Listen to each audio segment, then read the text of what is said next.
चींटी और कबूतर। एक दफ़ा का जिक्र है कि तपती गर्मी में एक चींटी जंगल में घूम रही थी। चींटी बहुत प्यासी थी और पीने के लिए पानी तलाश कर रही थी। घंटों घूमने के बाद भी इसे पानी नहीं मिल रहा था। अचानक इसे कहीं से बहते हुए पानी की हल्की सी आवाज़ सुनाई दी। चींटी जल्दी से उस सिमत चल पड़ी जहाँ से आवाज़ आ रही थी। वहाँ पहुंचकर इसकी खुशी का कोई ठिकाना ही नहीं था। सामने पानी से भरी एक छोटी सी नदी बह रही थी। चींटी पानी पीने के लिए नदी के किनारे पहुंची। नदी के किनारे एक बड़े से पत्थर पर चलकर वो पानी तक पहुंचने की कोशिश करने लगी। वो बस पानी को छूने ही वाली थी कि अचानक इसका पैर फिसल गया और वो नदी में जा गिरी। नदी का बहाव चींटी के लिए बहुत ज़्यादा था। वो इसे किनारे से दूर बहाकर ले गया। अब चींटी पानी के बीचों बीच फंस चुकी थी। डर कर इसने मदद के लिए चिल्लाना शुरू किया, बचाओ बचाओ, मैं डूब रही हूँ। क्या कोई मेरी बात सुन रहा है? क्या कोई मेरी आवाज़ सुन रहा है?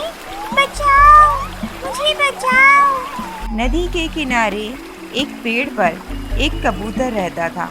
वो सबसे बहुत अच्छा सलूक करता था। जैसे ही चींटी की पुकार इस तक पहुंची, इसने चारों तरफ देखा और आगे इसको नदी में डूबती हुई एक चींटी दिखाई दी। अरे, ये चींटी तो नदी में गिर गई है। इस तरह तो वो डूब जाएगी। मुझे इसकी मदद करनी चाहिए।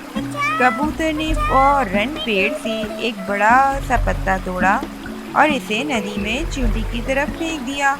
पत्ता बहता हुआ जैसे ही चींटी की तरफ पहुंचा, चींटी ने इसे पकड़ लिया और पूरी ताकत लगाकर चींटी आखिर पत्ते पर चढ़ गई।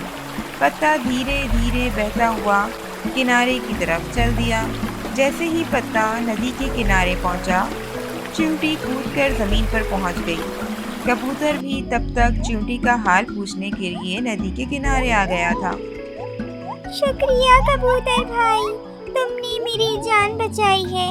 तुम्हारा ये एहसान मैं कभी नहीं भूलूंगी। कुछ दिनों के बाद एक शिकारी जंगल में आया। कोई जानवर नदी पर पानी पीने आएगा, ये सोचकर वो नदी पर पहुंचा, मगर इसे इस वक्त नदी के पास कोई जानवर नहीं मिला। इसने चारों तरफ नज़र घुमाई तो इसको पेड़ पर आराम करता हुआ कबूतर दिखाई दिया।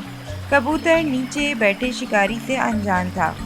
शिकारी को जो कबूतर पेड़ पर दिखा, उसने सोचा, शिकार तो छोटा है, पर इसी से काम चलाना पड़ेगा।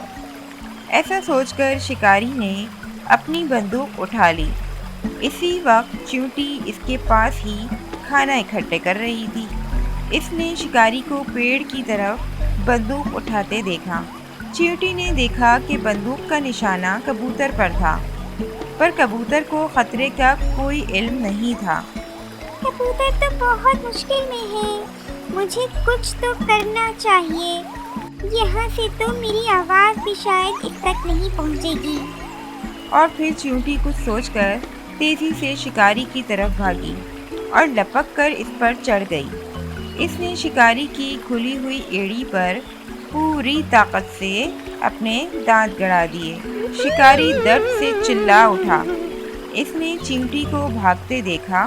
चींटी जब तक शिकारी को काट चुकी थी। इधर पेड़ पर कबूतर शिकारी की आवाज़ सुनकर जाग गया।